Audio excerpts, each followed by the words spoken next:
ইয়া আইয়ুহান্নাস ইন্নী রাসূলুল্লাহি ইলাইকুম জামিআ। সূরা আরাফের 158 নম্বর আয়াতের প্রথম অংশে আছে, হে নবী আপনি দুনিয়ার মানুষকে বলেন তোমাদের সকলের কাছে আমি কিন্তু রাসূল হয়ে এসেছি আল্লাহর পক্ষ থেকে। ইন্নী অবশ্যই আমি রাসূলুল্লাহ আল্লাহর রাসূল, ইলাইকুম তোমাদের উপরে, জামিআ সবার উপরে। একটু বোঝার চেষ্টা করেন তো এই শব্দটা। উনি এই শব্দের ঘোষণা দিয়েছিলেন কি জন্মের পরে না 40 বছর পরে যখন এই কোরআন পেলেন তখন? তাহলে যারা বলে যে উনি জন্মের থেকেই নবী হয়ে এসেছে, হ্যাঁ এই ঘোষণাটা উনি পাননি। উনি সৃষ্টির প্রথম থেকেই নবী, কিন্তু ঘোষণা পেয়েছেন 40 বছর বয়সে। এই জন্য 1 থেকে 40 বছর পর্যন্ত কোন মানুষ যদি রাসূলুল্লাহকে না মানে, যেমন আব্দুল্লাহ বিন মুহাম্মদ ছিলেন, এ পর্যন্ত যদি কেউ না মানে তা জান্নাতে যাবে না, আল্লাহ ভালোবাসবে না, এমন কথা আমি পাইনি। কিন্তু কোন মানুষ যদি 40 থেকে 63 এই 23 বছরের 1 মিনিটও বলে আমি মানি না, সে সরাসরি জাহান্নামী। এবার আসেন তো কোরআনের আয়াতে আল্লাহ জানিয়েছেন, কুল ইন কুনতুম তুহিব্বুনাল্লাহা ফাত্তাবিউনি ইউহিব্বুকুমুল্লাহ। সূরা আলে ইমরান 31 নম্বর আয়াতের প্রথম অংশে আছে, নবী আপনি বলেন তোমরা যারা বলো আল্লাহ তোমাকে ভালোবাসি, এ দাবি করলেই হবে না, এটার প্রমাণ দেওয়া লাগবে। প্রমাণ হচ্ছে ফাত্তাবিউনি, আমার রাসূলের অনুসরণ করার মাধ্যমে। এখানে যে তাবাউন শব্দটা দেখলেন, তাবাআইন, আল্লাহ কিন্তু হাব্বুন দেননি যে রাসূলুল্লাহকে ভালোবাসো আল্লাহ তোমাদেরকে ভালোবাসবে, মাফ করে জান্নাতে দিয়ে দেবে, আল্লাহ হাব্বুন দেননি, দিয়েছেন তাবাউন। অবিধানবেত্তা যারা এই শব্দের ব্যাখ্যায় লিখেছে, তাবাউন মানে দেখে দেখে চলা। আপনার সামনে একজন মানুষ হাঁটে, কিভাবে পা ফেলে, কত ডিস্টেন্সে পা ফেলে, কোথায় হাত নাড়িয়ে যায়, কোথায় মাথা এদিকে ওদিকে তাকায়, ওইভাবে দেখে দেখে চলার নাম তাবাউন।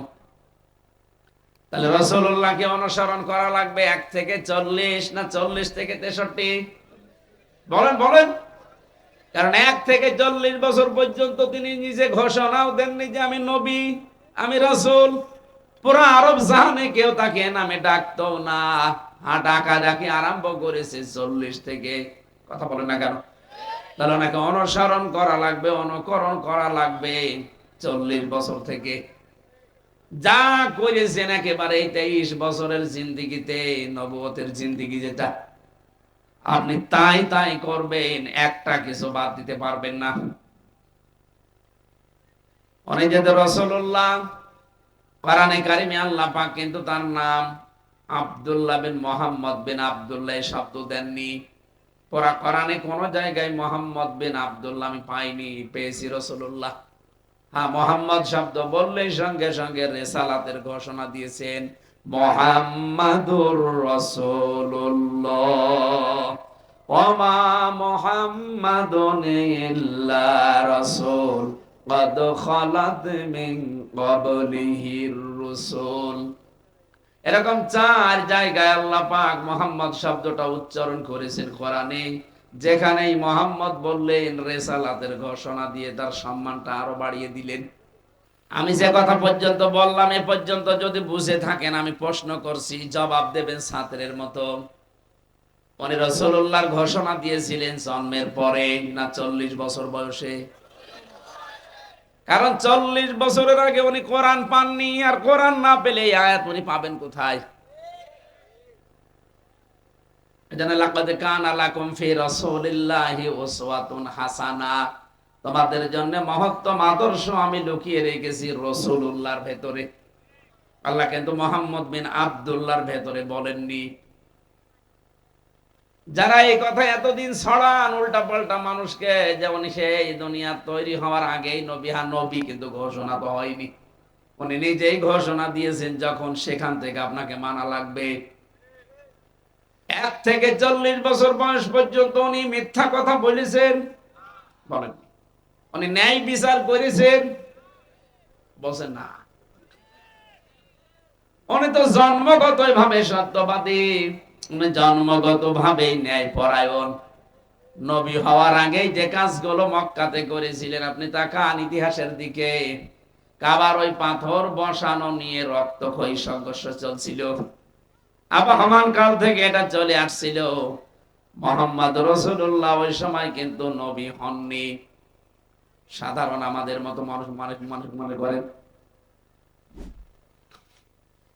মক্কার যে চারটা বড় বড় গোত্রের লোকেরা ছিল, তাদেরকে তিনি ডাক দিলেন, একটা চাদর বিছিয়ে দিলেন, পাথরটা নিজের হাতে চাদরে রাখলেন।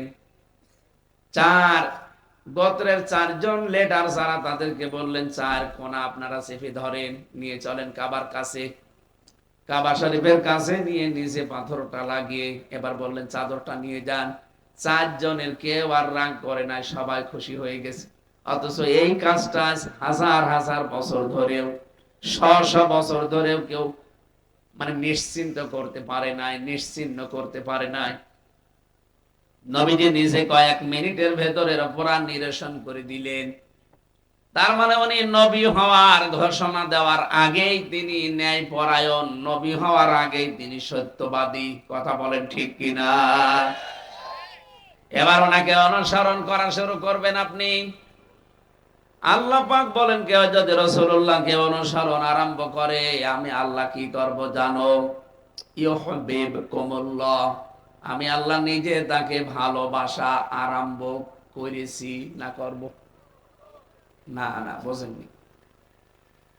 ইউহিব্বু এটা মোজারে, বর্তমান ভবিষ্যৎ, প্রেজেন্ট ফিউচার। কেউ যদি রাসূলুল্লাহকে অনুসরণ আরম্ভ করে, এখন থেকে শুরু করবে, নিয়ত করে লেগে গেছে, আল্লাহ এখন থেকে আপনাকে ভালোবাসা আরম্ভ করবে।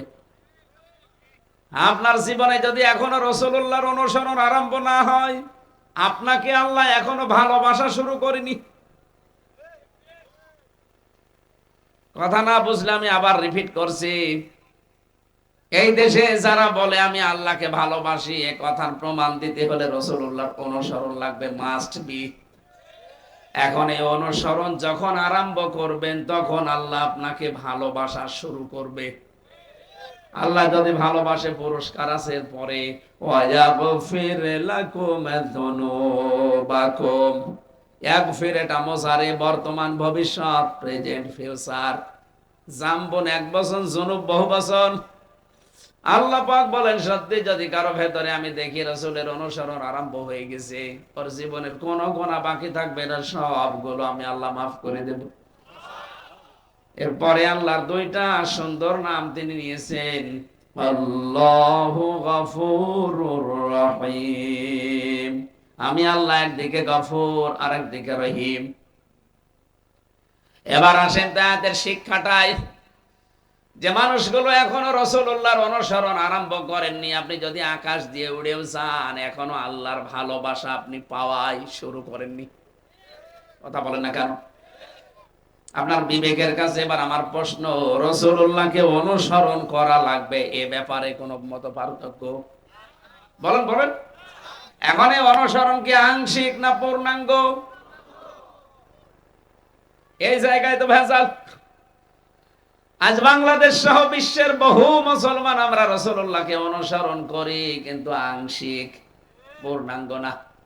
পূর্ণাঙ্গ অনুসরণ যারা করেছিলেন, আপনি তাকান তাদের দিকে। হযরতে আবু বকর রাদিয়াল্লাহু তাআলা আনহু, হযরতে ওমর রাদিয়াল্লাহু তাআলা আনহু, যাদের নাম আমরা জানি যে পূর্ণাঙ্গ অনুসারী তারা ছিল, তারা প্রত্যেকেই দুনিয়া থেকে জান্নাতের গ্যারান্টি পেয়ে গেছে। আপনি কি মনে করেন আশারায়ে মুবাশশারা ওই 10 জন, শুধু এই 10 জনই, আর জান্নাতি সাহাবী নেই? আল্লাহর নবীর প্রতিটি সাহাবী জান্নাতি, কারণ রাদিয়াল্লাহু আনহুম আছে, এটা হুম জমির বহুবচন।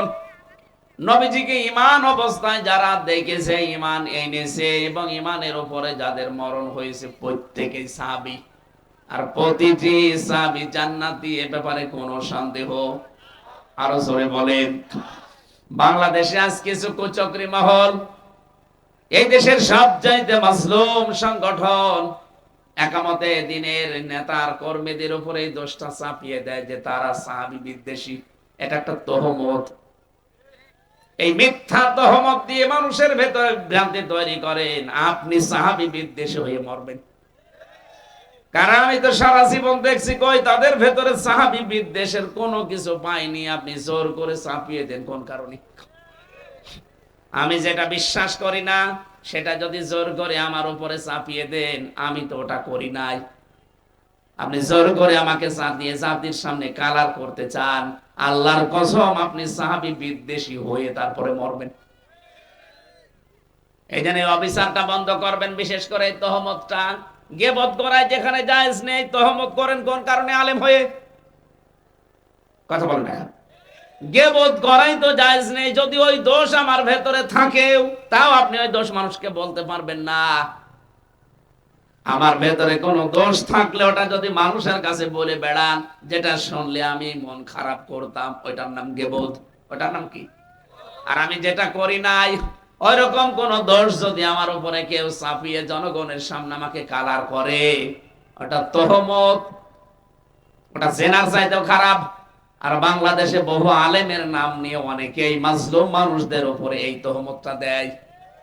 কবে খুলবে আপনার বিবেকের তালা? নাকি বিবেকের উপরে কুকুরে প্রসাব করেছে? আশা করছে আপনার বিবেক খুলবে। এরপরও যদি না খোলে, আপনাকে আর কোরআন হাদিস দিয়ে বোঝালে আমার মনে হয় হবে না, আপনাকে বাকারি শরীফ দিয়ে বাকারি দেওয়া লাগবে। একটা মাজলুম মানুষদের উপর আপনি আন্দাজে এক দোষ চাপিয়ে দেন। আমি তো কোরআন হাদিস যেই দিন পড়েছি ওই দিন থেকে বিশ্বাস করি যে সাহাবীরা, এই পৃথিবীতে সব সাহাবী আল্লাহর জান্নাতি, কোনো ভেজাল নেই। কারণ রাদিয়াল্লাহু আনহুম, প্রত্যেকের উপর আল্লাহ রাজি হয়ে গেছে। এখন যদি বলেন আশারে মুবাশশারা 10 জন শুধু নাম, আরে ভাই 10 জনের নাম নবীজি গ্যারান্টি দিয়ে গেছেন দুনিয়ায় জিন্দা অবস্থায়। আর আল্লাহ কোরআনের আয়াত নাজিল করে পুরা সাহাবীদের জামাতকে জান্নাতি বলেছে। কারণ তারা মাপকাঠিতে উত্তীর্ণ হয়ে গেছে। গাইবান্ধাবাসী যে তথ্যটা এখানে নিয়ে এসেছিলাম, বহু মানুষকে আমরা দেখেছি তারা রাসূলের আশপাশে থাকতেন, কিন্তু রাসূলুল্লাহকে তারা অনুসরণ পূর্ণাঙ্গ করেনি, আংশিক করেছে। রাসূলের কথা শুনে নাম রেখেছে, রাসূলের কথা শুনে খাবার খেয়েছে, রাসূলের কথা শুনে রোজা রেখেছে, ইফতারি করেছে। কিন্তু বিশ্বনবী মুহাম্মদ রাসূলুল্লাহর কথায় তারা উহুদের ময়দানে যায় নাই। কথা বলেন না কেন? এই পৃথিবীতে আবারও যদি উহুদের ময়দান কায়েম হয়, ওই মানুষগুলো যখনই পাবেন দেখবেন ওরা উহুদের নাম শুনলেই কেমন কসমস করে। না, ওগুলো ফিতনা, ওগুলো দুনিয়ার কাজ, আমরা ওর ভেতরে নেই। বাংলার মানুষেরা বলেন তো, উহুদ কি শেষ হয়ে গেছে? বলেন। সময় যদি আবার আসে উহুদের ময়দানের, আবার ওরকম সময় আসলে হযরতে হানসালার মতো, হযরতে আমির হামজার মতো আবারও ছাপিয়ে পড়া লাগতে পারে। আর আমার তো মনে হচ্ছে বাংলাদেশ এখন ঠিক উহুদের ময়দানে আছে। নবীজি বলেছিলেন উহুদের ময়দানে তোমরা এই জায়গাটা ছাড়বে না।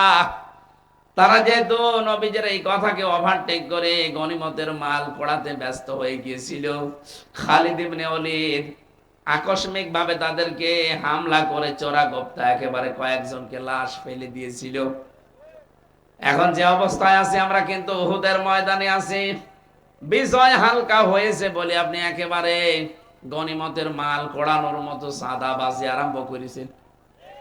আজকেও তো গাইবান্ধার সাঘাটাতে চাঁদাবাজি নিয়ে মারামারি চলছে। আমি নাম নিলাম না তাদের। এরা মনে হচ্ছে গনিমতের মাল পেয়েছে। একামতে দিনের একজন ভাই বাধা দিতে গেছে, তারে মেরে মাথা ফাটিয়ে দিয়েছে। আজকে ভিডিও দেখলাম কি চলছে গাইবান্ধায়। আরে ভাই, এখন থালা হাতে পাননি তাই আপনি এই করেন, থালা হাতে পেলে কি করবেন? দেশটা যখন স্বাধীন হয়েছে, যতটুকুই হোক হয়েছে, সাবধান। এদেশে চাঁদাবাজি যেহেতু ইসলামে নেই, ৯৬% মুসলমানের দেশে চাঁদাবাজি আমরা আমাদের জীবন থাকতে করতে দেব না। কেউ করলে নিজেরা তো জীবনে করবই না, কেউ করলে করতেও দেব না। কারণ সৎ কাজে আদেশ করা যেমন, অসৎ কাজে বাধা দেওয়াও যেরকম। আমরা এতদিন এই সৎ কাজে আদেশ, অসৎ কাজে বাধা, এটাকে আমরা অনুরোধ মানিয়ে নিয়েছিলাম। ও বাবা, এটা নামাজ পড়লে হয় না। কিসের নামাজ পড়লে হয় না? ডু ইট, এটা কর, এইটা আল্লাহর হুকুম। নামাজ দিয়েছেন আল্লাহ, রোজে ওখানে তেল মাখাচ্ছে। অবৈধ কাজ নিষিদ্ধ, বাধা দেওয়া লাগবে না। বাবাজি সাদা চাইতে নেই, সাদা চাইতে নেই মানে ও সাদা তো চাইতে পারবে না, চাইতে আসলে ঠ্যাং ভেঙে দেওয়া লাগবে। সারা দেশে এরকম কড়াকড়ি শুরু হোক, কোন বাবার বেটার সাহস সাদাবাজি করুক। আমিরে জামাত ডাক্তার শফিকুর রহমান তিনি ঘোষণায় দিয়েছে, এদেশে আমরা সাদাবাজি করি না, কাউকে করতেও দেব না। বলে দল করতে হলে এগুলো লাগে কেন? দল একামতে দিন, এরা দল না। আপনার চাইতে এরা নির্যাতিত না। আপনি যদি এই 15.5 বছরে ঘরে থাকতে না পারেন, তারাও তো ঘরে থাকতে পারে নাই। আপনার চাইতে আমার মনে হয় 100 গুণ বেশি ক্ষতি হয়েছে মানুষগুলোর। এত কঠিন পরীক্ষায় তারা যদি চাঁদাবাজি না করে, আপনি কি মহারথী যে আপনার চাঁদাবাজি করা লাগবে? নারায়ণগঞ্জের বন্দরে গত পরশু দিনও ভিডিও ক্লিপ বেরিয়েছে, আপনার জন্য কিন্তু তলা নিতে যাচ্ছে দল। এটা আপনি সাবধান হন। গাইবান্ধা বাসে আব্দুল্লাহ বিন ওবায়ের জীবনী পড়ে দেখেছি, ওর জীবনী পুরা রাসূলের সাথে মিল ছিল। শুধু উহুদের ময়দান থেকে 300 সাহাবী নিয়েও ভেগে গিয়েছিল। আজ বাংলাদেশের এই উহুদের ময়দানে আজ যারা এই কঠিন পরিস্থিতিতে নবীজির উম্মতের পাশ থেকে পেছন ফিরে চলে আবার ওই কাফেরদের সাথে আতাত করতে চাচ্ছেন, আল্লাহর কসম আপনার মরণ হবে আব্দুল্লাহ বিন ওবায়ের মতো। কে বোঝাতে চেয়েছে আপনি বুঝে ফেলেছেন। এখন যদি না বোঝার ভান করে থাকেন, এদিকে আসেন, আসেন। কানের নিচে 2টা দিয়ে কান গরম করে দিচ্ছে। এখন উহুদের ময়দান পৃথিবীতে শেষ হয়ে যায়নি, বাংলাদেশে এখন উহুদের ময়দান চলছে। নবীজি যেখানে যাকে রেখে দিয়েছেন ওই জায়গায় শক্তভাবে দাঁড়ান। এখনো গনিমতের মাল পোড়ানোর সময় হয়নি। কথা বলে না কেন? প্রতিবেশী নামে কলঙ্করা, প্রতিবেশী নামে কলঙ্করা আমাদের দেশ নিয়ে ষড়যন্ত্র এখনো থামিয়ে দেয়নি। ওরা চট্টগ্রাম নিয়ে নেওয়ার পায়তারায় আছে। চট্টগ্রাম নিয়ে নেবেন দাদা, ও দাদা, আপনি কি যৌতুক নেবেন? আর যৌতুক দেব কি করে? মেয়ে তো পালিয়ে গেছে। পালানো মেয়ের যৌতুক কিসের? মেয়ের বিয়েই তো আমরা মানি না। মানতাম যদি ওইরকম মানুষের সাথে যেত। এমন মানুষের সাথে গেছে যা তো মুসলমানই হয়নি। ওর মুসলমানই হয়েছে বুড়ো বয়স, এখন মুসলমানি দিয়ে যদি বিয়ে দিতে হয়, ও ছাতা দেখা যাচ্ছে কোন হাজাম দিয়ে মুসলমানি দেবেন, ও গোড়া থেকে কেটে বাদ দিয়ে দেবে। আমি আর নিচে নামলাম না। তার যে বড় কথা, কোরআনের নিষেধ। সূরা বাকারা 221 নম্বর আয়াতের মাঝে আছে, ওয়ালা তুনকিহুল মুশরিকিনা হাত্তা ইউমিনু। কোন মুশরিক যতক্ষণ ঈমান না আনবে, কোন মুমিনা নারীর জন্য তাকে বিয়ে করা জায়েজ নেই। এ ফতোয়া কার? আল্লাহর নিষেধ, আমরা চাই না। আর আপনারা এতদিনে মিথ্যা ছড়িয়েছেন আমাদের স্বামী স্ত্রীর সম্পর্ক হয় কি করে? তার ফুল হাতা আর আমাদের হাফ হাতা। আমাদের হাফ হাতা না? ফুল হাতার সাথে হাফ হাতা যায় কোন কারণে? এসব উল্টো পাল্টা কথা বলেন। আশা করছি আমি আর নিচে নামতে পারলাম না। এরপরও যদি কেউ যদি এই যৌতুকের জন্য পিড়াপিড়ি করেন, আপনার কিন্তু খবর আছে। আপনি দেখতে পাচ্ছেন না কি চলছে? আজকেও সকালে 2 জন পিটানি খেয়েছে এই বাংলাদেশের বিরুদ্ধে উল্টাপাল্টা কথা বলার কারণে। বলেছিল এদেরকে আমরা না খাওয়িয়ে মারবো। আমরা এদেশে এখন যারা আছে শক্ত হয়ে দাঁড়িয়ে গেছে, তোদের দেশ থেকে পেঁয়াজও নেব না, আলুও নেব না, দেখ কি করি। এত খোটা দিয়েছিল কয়দিন যে আমাদেরটা না হলে ওরা মারা যাবে। কই, আমরা তো মারা যাইনি। আমাদের মুসলমান ভাইরা তুরস্ক থেকে, পাকিস্তান থেকে, বিভিন্ন দেশ থেকে এখন খাবার আমাদের জন্য পাঠাচ্ছে। আল্লাহ পাক বলেন, কোন দেশের মানুষেরা যদি ঈমান আনার পরে আমার প্রতি তাকওয়া অবলম্বন করে চলতে চায়, ইয়াতিহা রিজকুহা রাগাদাম মিন কুল্লি মাকান, বিভিন্ন এলাকা থেকে তাদের জীবন উপকরণ, তাদের রিজিক হিসাবে যা লাগবে আমি আল্লাহ ওইটা সবগুলো কায়দা করে পাঠিয়ে দেব।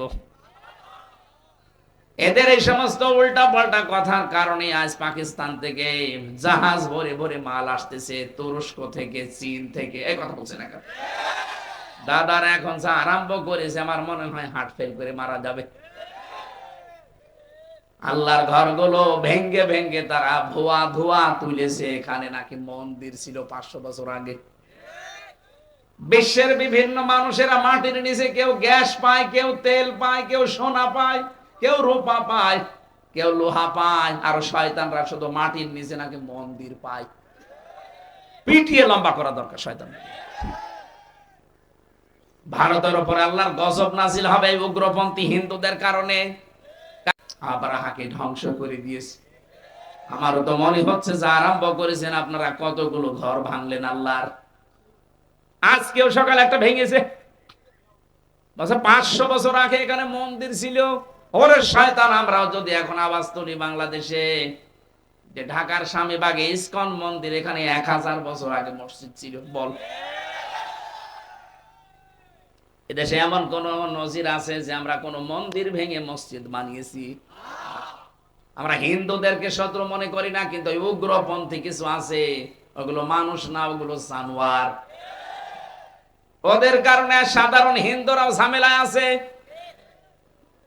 গতকালকে পঞ্চগড় থেকে আর মাগুরা থেকে 2 জন গেছে হাতের চিকিৎসা করাতে ভারতে। সাংবাদিক উল্টা পাল্টা প্রশ্ন করে তাকে বিশ্বের মানচিত্রে দেখাচ্ছে যে বাংলাদেশের সংখ্যালঘু নির্যাতন হচ্ছে। তাকে বলতে বলছে, আপনি বলেন যে আমি পালিয়ে এসেছি, আমার দেশে মেয়েদেরকে রেপ করা হচ্ছে, এই জন্য আমার মেয়েদেরকে নিয়ে আমি পালিয়েছি। ওই লোকটা বলছে, না কেন আমি মিথ্যা বলবো, 5 তারিখের পর থেকে আমি সব চাইতে বড় শান্তিতে আছি। আমি এসেছি আমার এই হাতের চিকিৎসা করাতে আমার এই মেয়ের। আর আপনারা কি বলতে চান? এটা রেকর্ড হচ্ছে, এটা ছড়াই দেবেন বিশ্বে। অত পাগল শামসুদ্দিনা, এই যেই বলেছে অত পাগল শামসুদ্দিনা, ও ছাতা দেখা যাচ্ছে উল্টিয়ে গেছে। বিশ্বে এতদিন ওরা ছড়িয়েছে বাংলাদেশের সংখ্যালঘু নির্যাতন হয়। গোবিন্দ পরামানিক গত 3 দিন আগে ভিডিও বার্তা দিয়েছে, বাংলাদেশের গোবিন্দ পরামানিক বলেছে, না বাংলাদেশে কোনোদিন সংখ্যালঘু নির্যাতন হয়নি, এদেশে যদি হয়ে থাকে 15.5 বছরে কিছুটা হয়েছে। একটা হিন্দু মানুষের কথা বলছে, তাও শুধু বাংলাদেশ নিয়ে না, তো আন্তর্জাতিক বিশ্বের খেলোয়াড়। লোকটা সারা বিশ্বের 257টা রাষ্ট্রের সবচাইতে বেশি সাম্প্রদায়িক সম্প্রীতি নাকি বাংলাদেশে। একটা হিন্দু এ কথা বলতে পারে, আর ওরা পালিয়ে ওখানে বসে বসে ষড়যন্ত্র করে এই শব্দটা নিয়ে মানুষকে বোঝায় যে দেশে হিন্দুদের উপর নির্যাতন হচ্ছে, তাদের মেয়েদের রেপ করা হচ্ছে, আপনারা সারা দেশে ছড়ান। মানুষের কপালে হেদায়েত না থাকলে যা হয়। বিশ্বের মডেল গুলো এখন একেবারে গাঁজা খেয়ে বসে নেই, এই কথাগুলো দেখছে, শুনছে, বাস্তবতা উপলব্ধি করে দেখছে, না এ তো পুরা মিথ্যাবাদী। 3বার নির্বাচনের নামে প্রহসন করে আর এখন বলে যে আমি নির্বাচিত ছিলাম। এটা যেমন মিথ্যা কথা, এতদিন পর্যন্ত বাংলাদেশের বিরুদ্ধে 3.5 মাসে যা বলেছে সব মিথ্যা কথা। বিশ্বের মডেলরা এখন জেনে ফেলেছে না। এই জন্য ডক্টর ইউনূস যেই দিন বলেছে যে আমি নির্বাচনের রোড ম্যাপ দিয়ে দিলাম 1 বছরের ভেতরে, সারা বিশ্ব থেকে এখন বলছে ঠিক আছে, এই তো নির্বাচন এবার হলে এইভাবে নির্বাচন দিয়ে দেবে। এতদিন নির্বাচন হয়েছিল না, আমি নিজের ভোট আমি নিজে দিতে পারিনি, যাওয়ার আগে দেখি হয়ে গেছে। চাচা মারা গেছে আজ 8 বছর আগে, চাচি ভোট দিতে গেছে, বলছে চাচি আপনি একসাথে আপনার জামাইকে সাথে করে আসলেন না, একা আসলেন কেন? কিভাবে আসবো? সকাল বেলায় তো এসেছিল চাচা ভোট দিতে, ওই সময় আসতে পারলেন না। চাচি বলছে, কি বলো বাবাজি, তোমার চাচা তো আজ 8 বছর আগে মরে গেছে। কি চলেছে আপনি হিসাব করেন তো। আর এই ভোট নিয়ে আপনি আবার বলেন আমি নির্বাচিত ছিলাম। আপনি মানুষ, চামড়া তো আমার মনে হয় গন্ডারের চাইতো মোটা। গন্ডার কেউ নাকি কাঁতো কুতো দিলে 3 দিন পরে টের পায় যে কাঁতো কুতো লেগেছে। হ্যাঁ, এক লোক শ্বশুর বাড়ি যাচ্ছিল, রাস্তার পাশে দেখছে এক গন্ডার কাঁতো কুতো দিয়েছে। না, হাসি না। কি গো, 3 দিন শ্বশুর বাড়ি থাকার পরে আসার সময় দেখে গন্ডার হাসতেছে।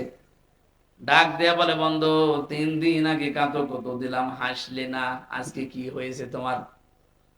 গন্ডার বলছে, বন্ধু 3 দিন সময় লেগেছে চামড়া ভেদ করে কাঁতো কুতো লাগতে। আমার তো মনে হচ্ছে যে 2 বোন বসে আছে, গন্ডারের চাইতেও সমস্যা। এত কাঁতো কুতো দেখছে মানুষ, তারপরে ওদের কোনো লজ্জা নেই। আপনি আর কত উস্কানি দেবেন বলেন তো ভাই? কত উস্কানি দেবেন? আর আপনার উস্কানিতে পড়ে গায়ে যে কয়েকদিন আগে ও 4 জন মানুষকে জবারা হয়েছে। আপনি কি মনে করছেন কেউ কিছু টের পায় না? ডুবে ডুবে জল খান। 7 পন্থীর নাম নিয়ে, জবাইয়ের পন্থীর নাম নিয়ে যেগুলো করছে, এগুলোর বেতনে ইন্ধন আছে কারো না কারো। এই যে ছাত্রলীগের নাম আসতেছে এমনি না। এই কথা বলে না কেন? দেখেন তদন্ত হয়ে কি বের হয়। এতদিন তো সব বাবা শাহজালাল খালি জামাত আর শিবির আর বিএনপির নামে চালিয়ে দিতেন, এখন টের পাবেন ঠেলা। 4 জনকে যেভাবে হত্যা করেছে, হত্যা ধরন। আর আজকেও ভিডিও দেখালো, নামাজে দাঁড়িয়েছে, নামাজ থেকে টান দিয়ে পিটিয়ে আদামারা করে ফেলেছে। এই দেশে কোন সুস্থ মানুষ এটা করতে পারে না। এটা করতে পারে তারা যারা 2006 সালের 28 অক্টোবর জসিম ভাইকে লোকে বইটা দিয়ে মেরে ফেলেছে। এটার প্রমাণ আগে যেহেতু আপনাদের অভ্যাস আছে, সেইটাই আপনারা প্রতিফলন করছেন। এজন্য তদন্ত করে বের করতে বেশি সময় লাগবে না, বেশি ঝামেলাও হবে না, কারণ অতীতের ইতিহাস এইটাই বলে। কথা বলে ঠিক কিনা? যারা জসিম ভাইয়ের মতো মানুষকে রাজপথে লগি বইটা দিয়ে পিটিয়ে হত্যা করার পরে লাশের উপরে ড্যান্স দিতে পারে, তারা এই জবাইয়ের পন্থী মানুষগুলোকে রাতের বেলা যে জবাই দিয়েছে। তদন্ত বের হোক, তার সঠিক কথা বলা যাবে। কার উস্কানিতে পা দিয়ে এগুলো করে দেশকে অস্থিতিশীল করতে আছে। মানে আছে ইউনূস সাহেব মানে ঘাবড়িয়ে যাবে। আরে ভাই, ওর মাথা না, ওটা একটা কম্পিউটার।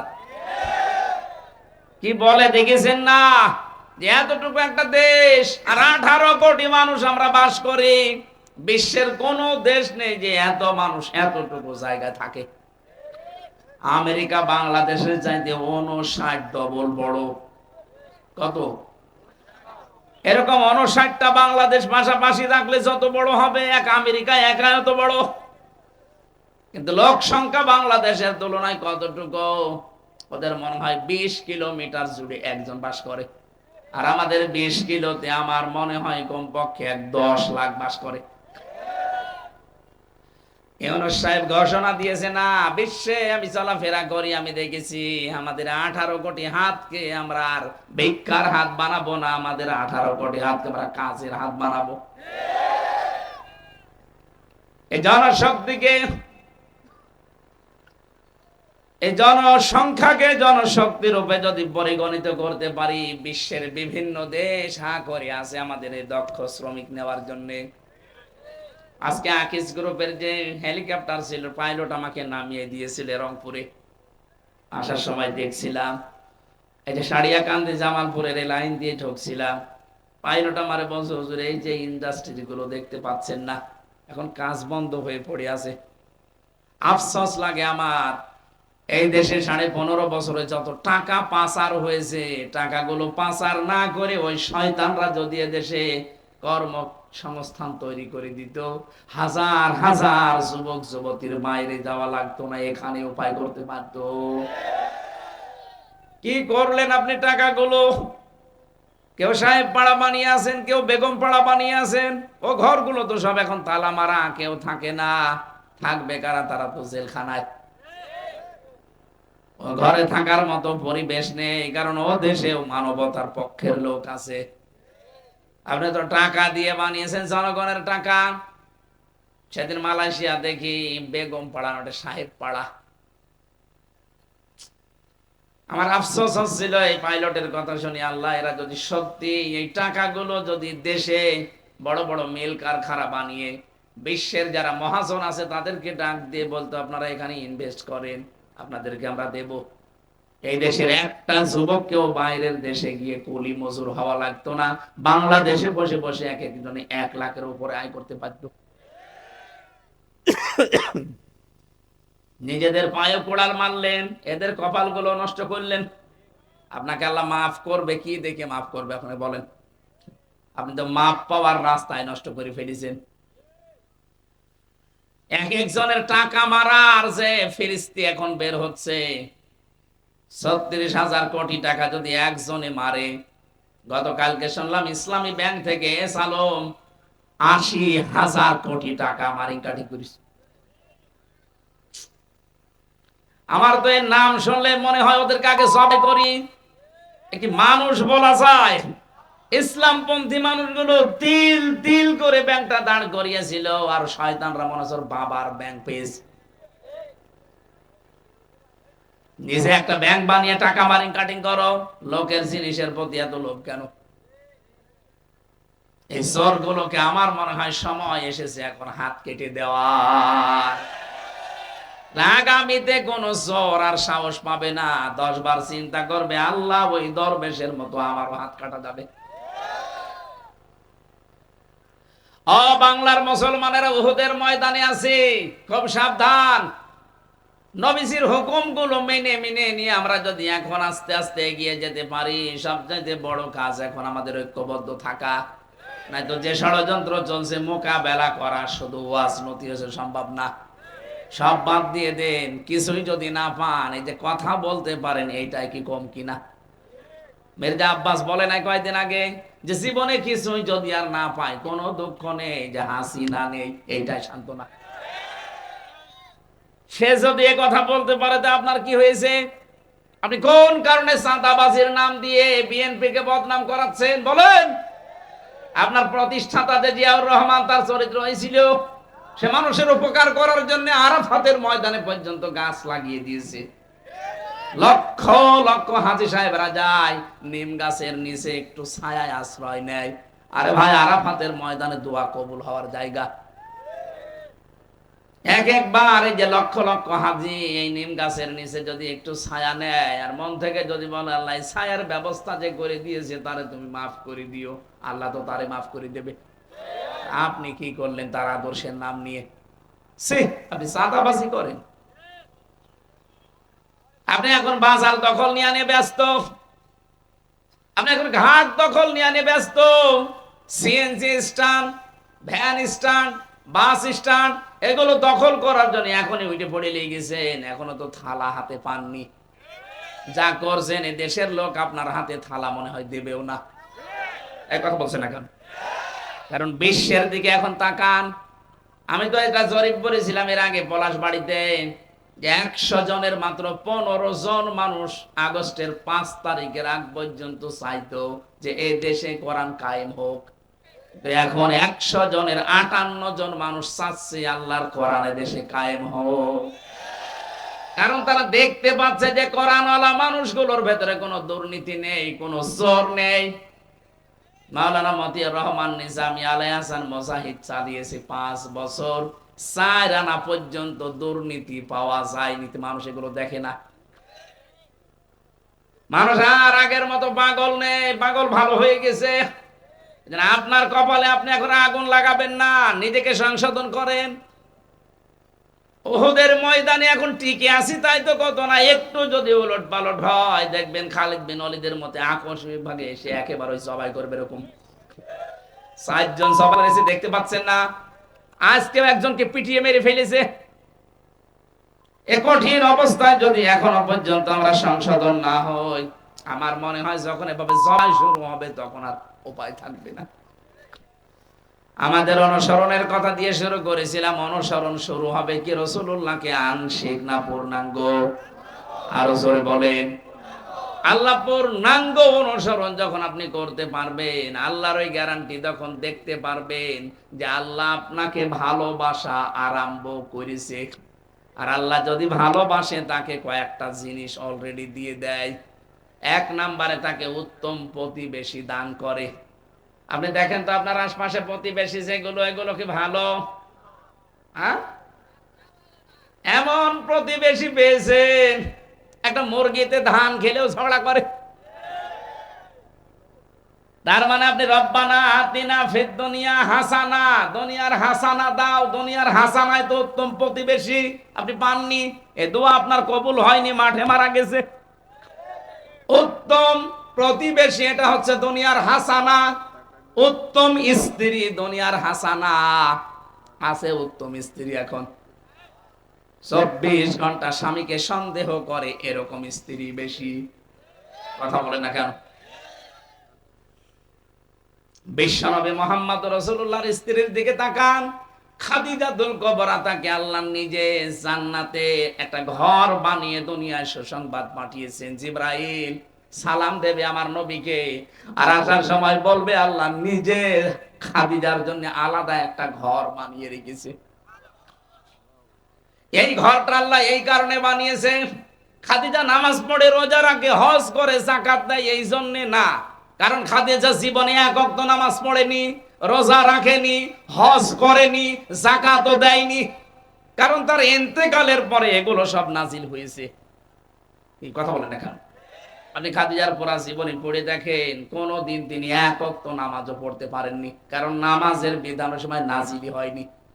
তিনি রোজাও রাখেননি, তিনি হজও করেননি। তার ইন্তেকালে 10 বছর পরে হজের বিধান নাজিল হয়। তার মানে তার বয়সে তিনি জীবনে যাকাতও দেননি।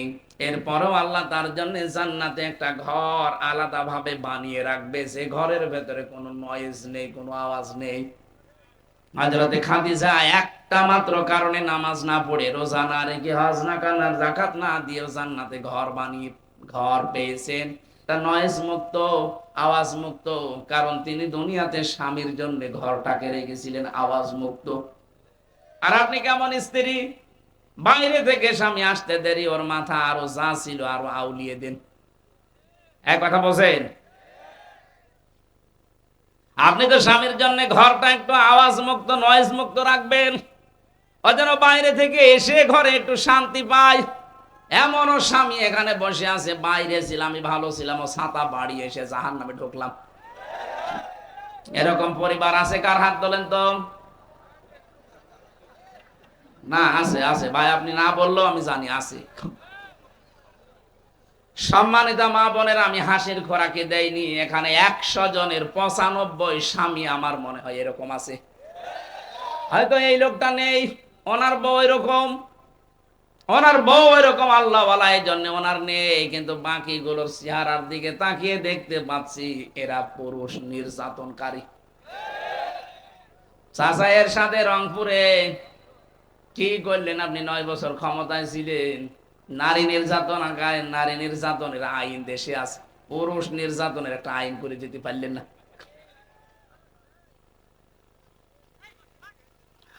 রংপুর বিভাগের মানুষেরা ভালো করে মিলান তো, খাদিজাতুল কুবরা রাদিয়াল্লাহু তাআলা আনহা, তিনি উত্তম স্ত্রী ছিলেন। তার স্বামীর জন্য জীবনের সবকিছু তিনি বিলিয়ে দিয়েছিলেন। হযরতে খাদিজার জীবনীতে বেশি, নবীজি গভীর রজনীতে দাওয়াতি কাজ করে যতবার এসেছেন, যত দিন এসেছেন, কোনদিন খাদিজাকে ঘুমন্ত অবস্থায় পাননি। একবার ডাক দিলে সঙ্গে সঙ্গে দরজা খুলে গেছে। ডাক দিয়ে বলে, খাদিজা, জীবনে যতবার আসলাম, যতদিন আসলাম, একদিনে ঘুমন্ত পেলাম না, কি করো তুমি? খাদিজা বলে, হে রাসূল, আপনি বাইরে থাকলেন তো টেনশনে থাকি, কারণ 24 ঘন্টা আপনার পেছনে শত্রু লেগে আছে। আপনি যতক্ষণ দিনের দাওয়াতি কাজ শেষ করে বাড়িতে না আসেন, আমার যদি ঘুমও লেগে যায়, আমি এই দরজার সাথে হেলান দিয়ে ঘুমাই।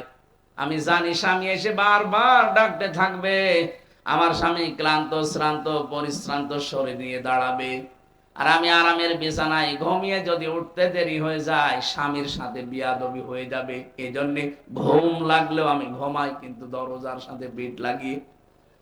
আমার মনে হচ্ছে এরকম বউ এখন ঘরে ঘরে একটাও নেই। সারেরটা থাকতে পারে, এমনি তার জন্য আল্লাহ জান্নাতে ঘর বানিয়ে সুসংবাদ দুনিয়ায় পাঠিয়েছেন। এমনি কোন পর্যায়ে ছিলেন তিনি? এটা হচ্ছে দুনিয়ার হাসানা। যারা এরকম বউ পেয়েছেন মনে করবেন আপনার রব্বানা আতিনা ফিদ দুনিয়া হাসানা এটা কবুল হয়ে গেছে। তাহলে দুনিয়ার হাসানা উত্তম প্রতিবেশী, দুনিয়ার হাসানা উত্তম স্ত্রী নেককার। 3 নম্বরে দুনিয়ার হাসানা হচ্ছে উত্তম বাহন। উত্তম এ বাহনের ভেতরে গাড়ি হতে পারে, মোটরসাইকেল হতে পারে, ঘোড়া হতে পারে, প্রাইভেট হতে পারে। যানবাহন যেটা আছে এটা যদি উত্তম হয়, মন মতো হয়, এটাই আপনার দুনিয়ার হাসানা। আমরা দেখছি আমরা দোয়া করলে উপরে উঠছে না, কারণ একটা দোয়া কবুল হলে তো চিহ্ন দেখা যাবে। আমাদের উত্তম প্রতিবেশী দরকার, উত্তম স্ত্রী দরকার। 5 ওয়াক্ত নামাজের পরে মা বাবার যে দোয়াটা আছে মনে মনে হলেও পড়বেন। পাশাপাশি সূরা, এটা সূরা ফুরকানের 74 নাম্বার আয়াত, এইটা আমরা মুখস্থ করে নিয়ে পড়বেন পরিবারের জন্য, বিশেষ করে নেককার সন্তান আর নেককার স্ত্রী। রব্বানা হাবলানা মিন আজওয়াজিনা ওয়া যুররিয়াতিনা কুররাতা আ'য়ুনি ওয়াজআলনা লিল মুত্তাকিনা ইমামা। আল্লাহর কাছে আপনি চাচ্ছেন, আল্লাহ আমাকে নেককার স্ত্রী দাও, এমন সন্তান আমাকে তুমি দান করো, এই সন্তানগুলো এমন ভাবে তৈরি করে দাও যে মানুষগুলোকে দেখলে আমার চোখ শীতল হয়ে যায়। আর তুমি আমাকে মুত্তাকি বান্দা বান্দীদের নেতা বানিয়ে দাও। জোরে বলেন আমিন।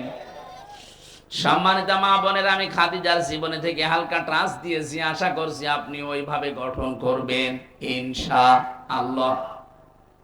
তাহলে আমাদের অনুসরণের যে বিষয় এনেছিলাম, আজকে থেকে সিদ্ধান্ত নিয়ে মাঠে নামা লাগবে। এখন থেকে আমি আর আংশিক শুধু দাড়ি রাখা, শুধু জুব্বা গায়ে দিয়া পাগড়ি মাথায় দেওয়া না, আমি নাম রাখা থেকে শুরু করে আন্তর্জাতিক জীবন পর্যন্ত যেখানে যা আছে সব জায়গায় রসুল ছাড়া অন্য কারো অনুসরণ করব না। তাহলে এই আয়াতটা আমার জীবনে আমি পাবো। আল্লাহ আমাকে মাফ করেই শেষ করবেন, আমাকে ভালোবাসা আরম্ভ করবেন। আর ভালোবাসা আরম্ভ করে শেষ না, আমার জীবনের অপরাধ সব আল্লাহ মাফ করে দেবেন। রাসূলুল্লাহ বিদায় হজে যে কথা জানালেন, এই দুইটা মেনে চলার তৌফিক কামনা করে সূরা নাহাল 90 নাম্বার আয়াতটা আমরা পড়েছি। রব্বুল আলামিন বলেন, মানুষকে আপনি এগুলো শোনান। যেহেতু বৈষম্য বিরোধী ছাত্র আন্দোলনের 9 দফার 6টা এই আয়াতের ভেতরে আছে। 1 নম্বরে বৈষম্য বিরোধী ছাত্র আন্দোলনে যারা শহীদ হয়েছে ওরা প্রথম বাক্যেই বলতো উই ওয়ান্ট জাস্টিস। কথা বলছে না কেন? এইটাই প্রথম শব্দ। আল্লাহ পাক বলেন, ইন্নাল্লাহা ইয়া'মুরু বিল আদলি, অবশ্যই আমি আল্লাহ তোমাদেরকে নির্দেশ করছি তোমরা ন্যায় বিচার কায়েম করবা। কি বিচার? আরো জোরে বলেন। এইটাই তো দেশের যুবক তরুণ ছেলে মেয়েরা চাচ্ছিল, যারা ন্যায় বিচার কায়েম করতে চায়। 2 নম্বর হল ইহসান, ওরা বলেছিল আমরা মানবতা দেখতে চাই। এটার বাংলা অর্থ এটা। মানবতা আজ ভুলণ্ঠিত হচ্ছিল। এই বাংলাদেশে আমরা দেখতে পেয়েছি যুদ্ধবন্দী না, কারাবন্দীদের সাথে, তাও অবৈধভাবে, কারাবন্দী তাও স্বাভাবিকভাবে না, অবৈধভাবে এদের সাথে যে আচরণ করা হয়েছে 15.5 বছরে, আল্লাহর নবী তার জীবদ্দশায় কোনোদিন যুদ্ধবন্দীদের সাথে এত খারাপ আচরণ করেননি। হযরত সুমামা ইবনে ওয়াসাল রাদিয়াল্লাহু তাআলা আনহু, এই লোকটা একজন লিডার ছিল। তার জীবনীতে পড়তে গিয়ে পেয়েছি সে ছিল যুদ্ধবন্দী। এর সাথে নবীজি যে আচরণ পরপর 3 দিন করলেন, লোকটা মুসলমান হয়ে গেল। আর আপনি কি করলেন? মুসলমান দাবি করে। যুদ্ধবন্দী তো আমরা ছিলাম না, আমরা ছিলাম কারাবন্দী, তারপরও অবৈধভাবে। কথা বলেন না কেন? কি করেছেন আপনি আমাদের সাথে? যুদ্ধবন্দীদের সাথে এত খারাপ আচরণ দুনিয়ায় কেউ করে না। বাংলাদেশে 15.5 বছরে কারাবন্দীদের সাথে, বিশেষ করে আলেমদের সাথে যা করা হয়েছে, আয়না ঘরের নামে যাদেরকে রেখেছিলেন অনেকে তাদের নাম পর্যন্ত ভুলে গেছে। স্বাভাবিকভাবে প্রথমে এসে বলতে পারে না যে আমার নাম কি। এই যারা খবিস পাল্টিয়েছে, বাশার আল আসাদ, এই শয়তান যাদেরকে আয়না ঘরে রেখে দিয়েছিল, তারা পর্যন্ত সিরিয়াতে তাদের নাম এখন ভুলে গেছে। আমি একটা চিত্র দেখলাম, এটা আমার এই দেশেও পাওয়া গিয়েছিল। এদেশে তো হাতের সাথে হ্যান্ডকাপ লাগাতো, আর ওই দেশে দেখলাম পায়ের সাথে শিকল বেঁধে রেখে দিয়েছে। একটা মানুষ 8 বছর, 10 বছর, 20 বছর, 22 বছর পড়ে আছে, কেউ জানে না দুনিয়ায়। ওই লোকটা নিজের নাম কি তাও জানে না। কি করেছেন আপনি? আমার তো মনে হচ্ছে 2024 সালটা আল্লাহ রাব্বুল আলামিন এই পৃথিবীতে বানিয়েছেন স্বৈরাচারদের পতনের জন্য। এটা গেল আমাদের দেশের, কয়দিন পরে এ বাশার আল আসাদ গেল, আর একটা আছে সামনে, এটাও যাবে। এটা পৃথিবীর স্বৈরাচারের যে 6 জন আছে তার ভেতরও দাদার নাম আছে, আমি নাম নিলাম না। ওইটা যে ধুতি ধরে টান দেওয়া আরম্ভ হয়েছে, এর গদিও গেল গেল। ট্রাম্প সাহেব বলছে আমেরিকা এখন পৃথিবীতে সব এক হয়ে গেলে আমেরিকার সাথে পারা কায়দা নেই। আপনি মুখে বললে তো হবে না, বাস্তবতা। এজন্য ট্রাম্প সাহেব যা বলেছে, যদি করে ফেলে শেষে আমাদেরকে এখন দাদা ভাই বলছে, শেষে বাপ ডাকবে। ইউনূস সাহেবকে আমার মনে হয় বাপ ডাকলো বলে, বলে ভাই বাপ একটু বলে দেন, কারণ ওরাও জানে যে ইউনূসের খুঁটি কোথায়। ওর দড়ি শুধুমাত্র ইন্ডিয়া পর্যন্ত না, ওর দড়ি একেবারে জায়গা মতো আছে। এই জন্য তো কিছু বলতে পারে না, যে একটু টাচ দিয়েছিল বাংলাদেশ অশান্ত হলে 7 সিস্টার অশান্ত করে ফেলবো, সব চুপ হয়ে গেছে। কয়েকটা এই যে হকার সাংবাদিক নামে কলঙ্ক, মলম বিক্রেতা, আমার মনে হয় এদেরকে ধরে বাংলাদেশে এই হিজড়াদের হাতে ছেড়ে দেওয়া দরকার, ছিড়িয়ে খেয়ে ফেলবে। প্রথম আমরা ন্যায় বিচার চাই। ছাত্র ছাত্রীরা এইটাই রাজপথে বলেছিল, ওই ওয়ান, বলেন বলেন, আল্লাহ বলেন ন্যায় বিচার কায়েম কর। এখন আদলটা কি? পৃথিবীর যত নবীকে আল্লাহ পাঠিয়েছেন, প্রতিটি নবীর জীবনী আমি কম বেশি পড়ে দেখলাম, কোন নবীকে আল্লাহ আদল দেয়নি। প্রত্যেক নবীকে আল্লাহ দিয়েছিলেন ইনসাফ। কি দিয়েছিলেন? ইনসাফ। আপনি নবীদের জীবনী পড়ে দেখবেন, তাদেরকে আল্লাহ ইনসাফ দিয়েছেন। নুন সিন ফা না, নুন সোয়াদ ফা, নিসফুন, এর শাব্দিক অর্থ অর্ধেক। এই জন্য নবীরা দেখতাম বিচার করত, কোন নবীর কাছে বিচার আসলে তারা অর্ধেক সমান সমান করে দিত। হযরত সুলাইমানের কাছে বিচার নিয়ে এসেছে 2 মহিলা, একটা ছেলে, 2 জন মা। এক ছেলে 2 মা হয়, হয় একটা আসল একটা নকল। যেহেতু ডিএনএ টেস্ট করার মতো কিছু ওই সময় নেই, কিভাবে পরীক্ষা করে দেবে? ডাক দিয়ে বললেন, ঠিক আছে ছেলেটাকে আমার সামনে রাখো, আমার হাতে তরবারি দাও, আমি একেবারে সমান ভাগ করে 2 জনকে দিয়ে দেই। যেটা নকল মা ওটা বলছে ঠিক আছে আপনি করেন। আসল মা যেটা বলে, বলে দরকার নেই, আমার সন্তান আমি দিয়ে দিলাম, ও বেঁচে থাক। সুলাইমান নবী বুঝে ফেলেছেন যে আসল মা কোনটা। অন্যান্য নবীদের জীবনী থেকে জানা যায় তাদেরকে আল্লাহ ইনসাফ দিয়েছিলেন, তারা ইনসাফ কায়েম করতেন। আর আমাদের নবীকে আল্লাহ ইনসাফ তো দিয়েছেন, পাশাপাশি তাকে আদল দিয়েছেন। আদল কি? মা মানাল আদাল লগাতানা শারহান। আদল 3 প্রকার। 1 নম্বরে আদল আল্লাহর সাথে, 2 নম্বরে আদল রাসূলের সাথে, 3 নম্বরে আদল হবে সৃষ্টি জগতের সাথে। কথা বলে না কেন? আল্লাহর সাথে আদল কি? আল্লাহ পাক যেদিন আমাদের রূহের জগতে আদম নবীর পৃষ্ঠদেশ থেকে বের করে বলে, আলাস্তু বিরাব্বিকুম, আমি কি তোমাদের রব না? এক বাক্যে সবাই জবাব দিয়েছিলাম, ক্বালু বালা, অবশ্যই আপনি আমাদের রব। এই যে স্বীকার করে আসলেন, এই স্বীকৃতি যদি দুনিয়ার এই ছোট্ট জীবনে আমি মিলাতে না পারেন, আপনি আল্লাহর সাথে ন্যায় বিচার আদল করতে পারেননি। কথা বোঝেন আমার? আল্লাহর সাথে স্বীকৃতি দিয়ে এসেছিলেন রব, আপনাকে আমি মানি, অথচ রব শব্দের 5টা অর্থের একটাও আপনার জীবনে পাওয়া যায় না। রব মানে সৃষ্টিকর্তা, রব মানে প্রতিপালক, রব মানে আইনদাতা, রব মানে রিজিক দাতা, রব মানে অভিভাবক। এই পাঁচটার একটাও আপনি আল্লাহকে মানেন না। কি কি করে আসলেন আর কি করছেন বলেন? আপনি আল্লাহর সাথে আদল করতে পারেননি। দুই নম্বরে রাসূলের সাথে আদল, বিশ্ব নবী ছাড়া অন্য কারো আদর্শ আমি মানি না, এইটা রাসূলের সাথে আদল, এইটাও পারেননি। তিন নম্বরে সৃষ্টি জগতের ভেতরে সর্বোত্তম যারা সৃষ্টি তারা মানুষ, এদের সাথেও আপনার আদল হয় না।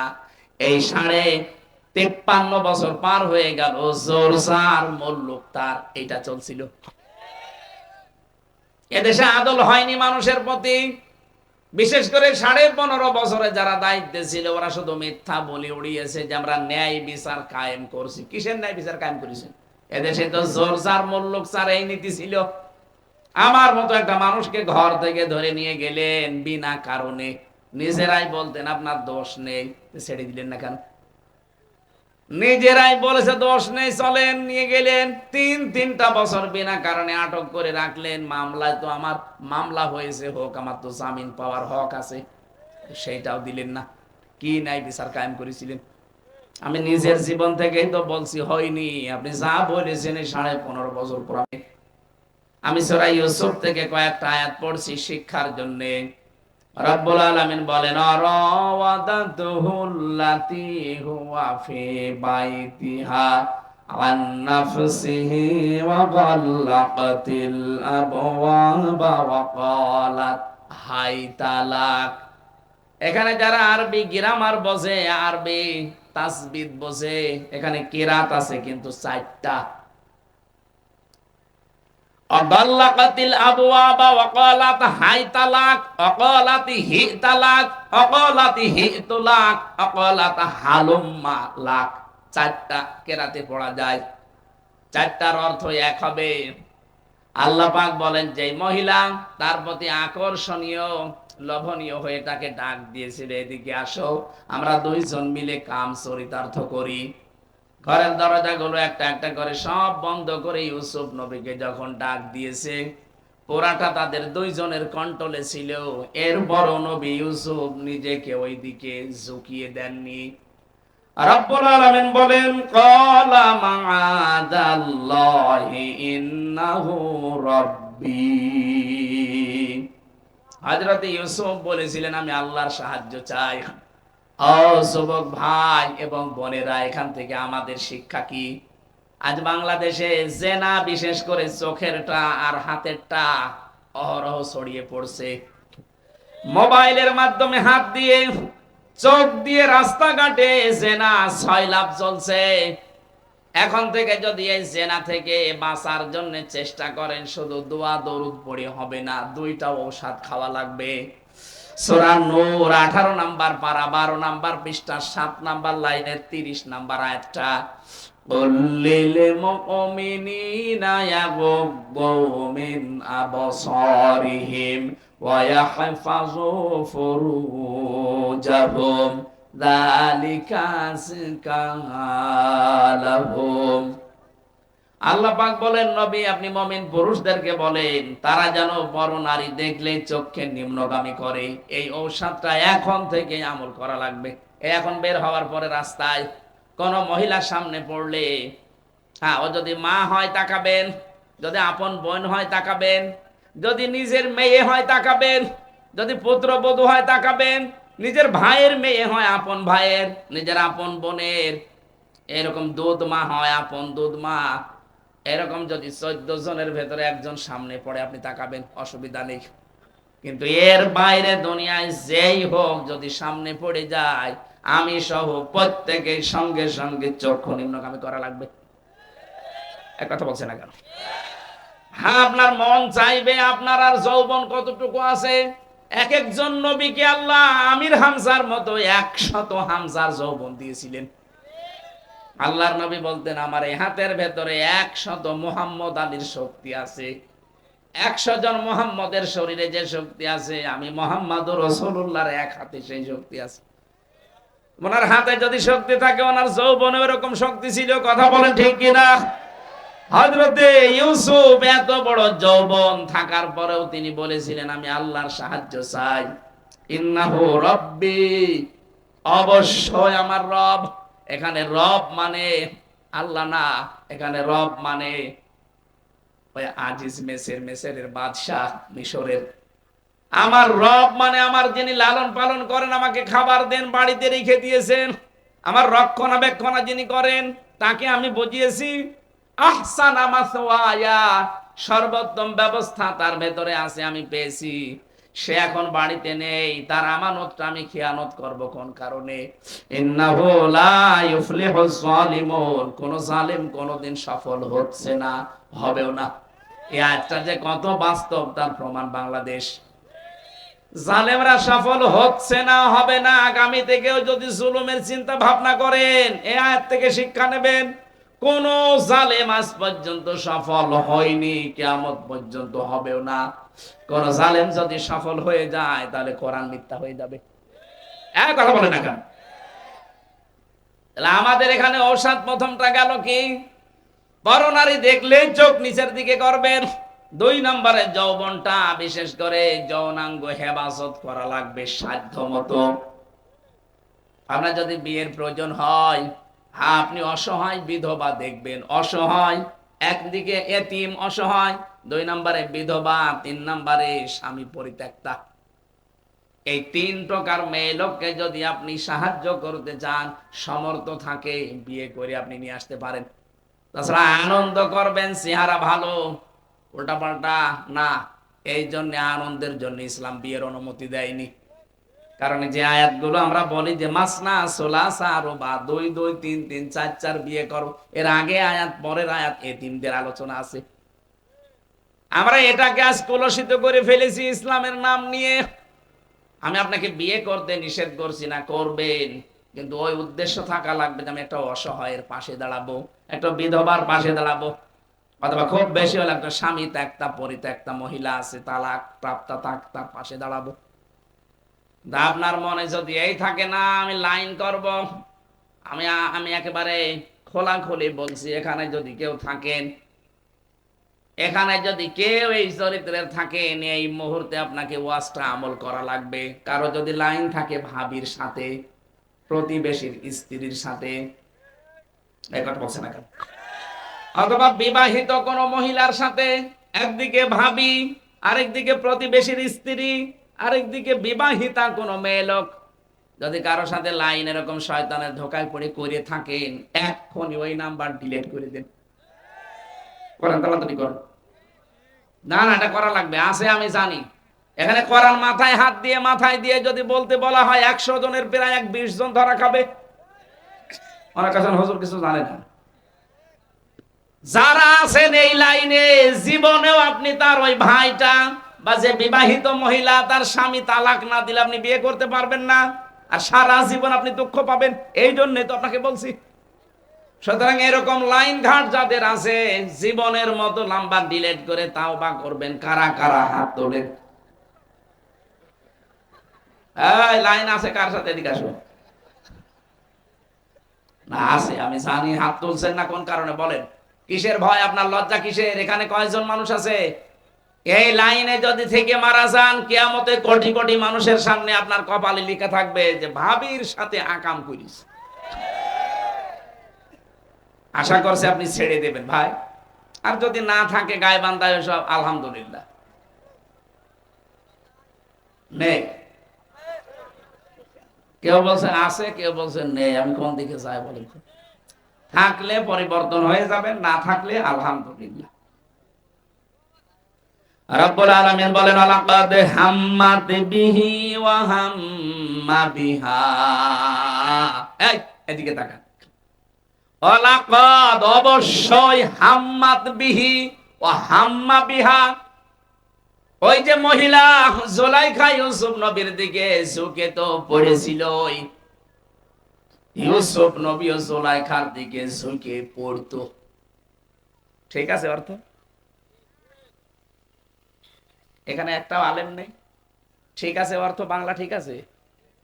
লাকাদ হাম্মাত বিহি ওয়া হাম্মা বিহা। ও মহিলা তো ঝুঁকে পড়েছিল জেনা করার জন্য, ইউসুফ নবী ও ঝুঁকে পড়তো। এই কথা বললে আমার ঈমান থাকবে? এটা নবীর প্রতি তহমত দেওয়া হয়ে যাচ্ছে। বাংলা অর্থ কিন্তু এটাই দাঁড়ায়। আপনি জিজ্ঞাসা করেন কোন মুফাসসির থাকলে, ওয়ালাকাদ হাম্মাদ বিহি ওয়া হাম্মা বিহা। বিহি দিয়ে পুরুষ মানুষ, বিহা দিয়ে মহিলা মানুষ, দুইজনেই তো রাজি। আর প্রশ্ন আসতে পারে ইউসুফ নবী, হ্যাঁ, কারণ তিনিও তো মানুষ।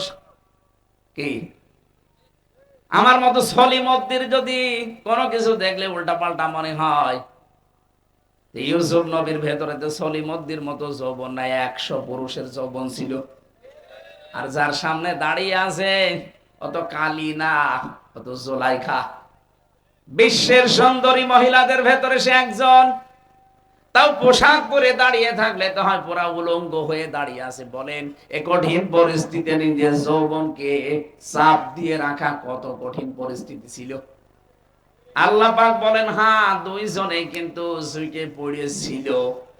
লাউলা আর বুরহানা রব্বি, যদি তার রব তাকে কিছু দলিল আর প্রমাণ না দেখাতেন।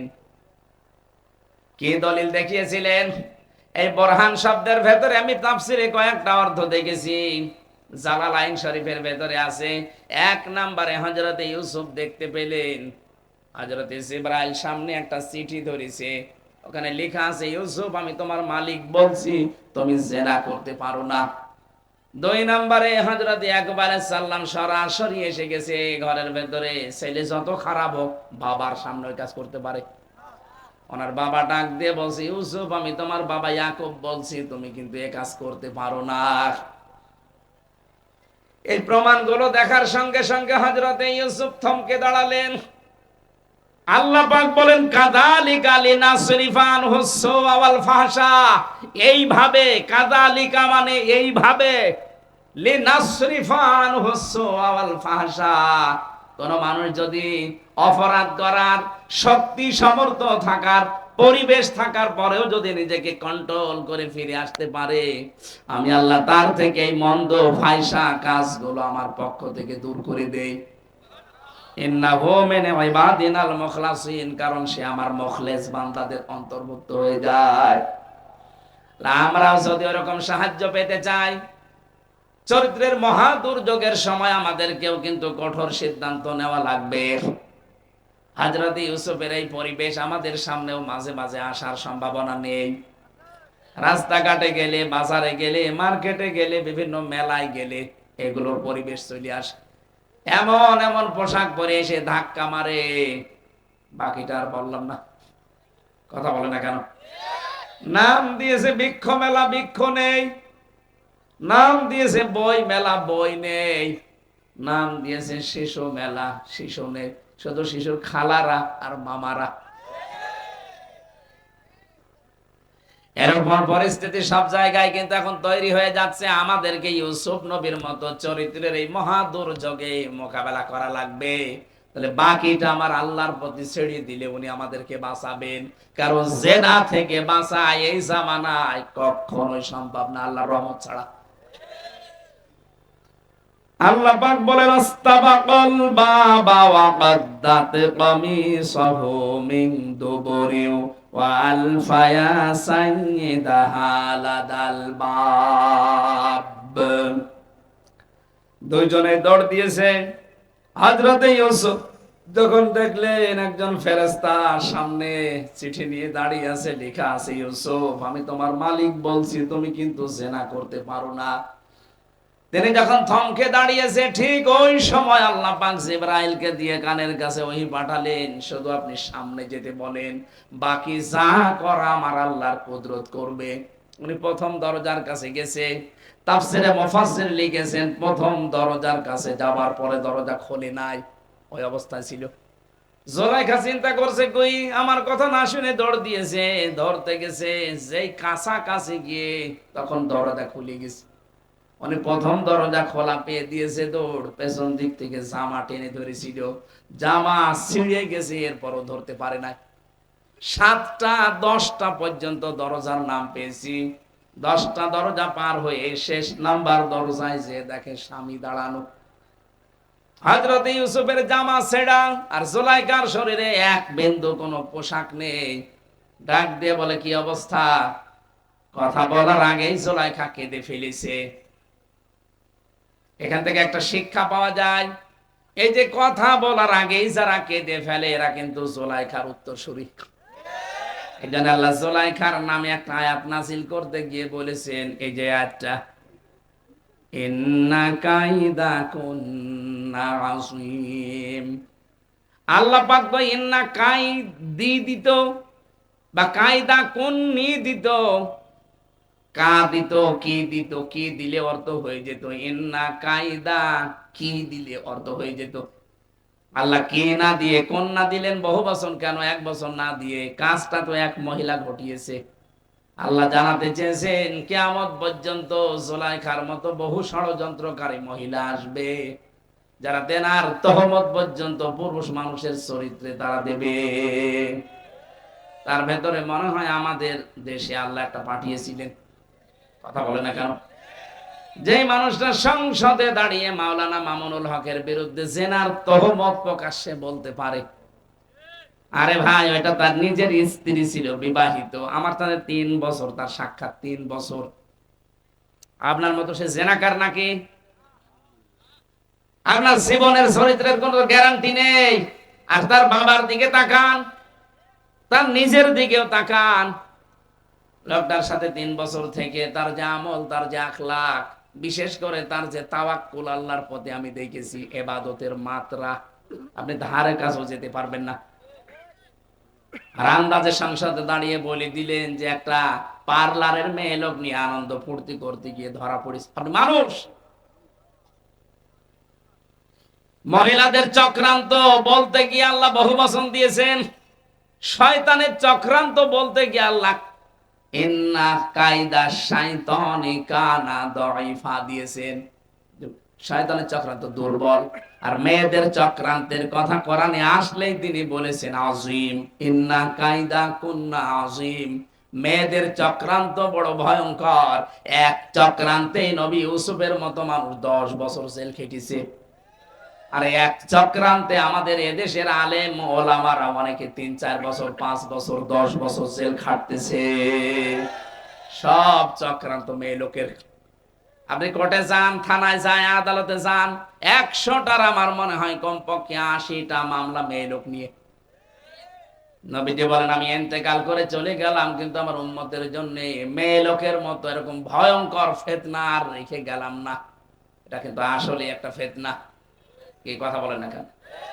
এমনকি বহু পুরুষ এখানে আমরা বসে আছি, নিজের বউ আর ভালো লাগে না, অন্যেরটা দেখলেই কেমন যেন আকর্ষণ তৈরি হয়।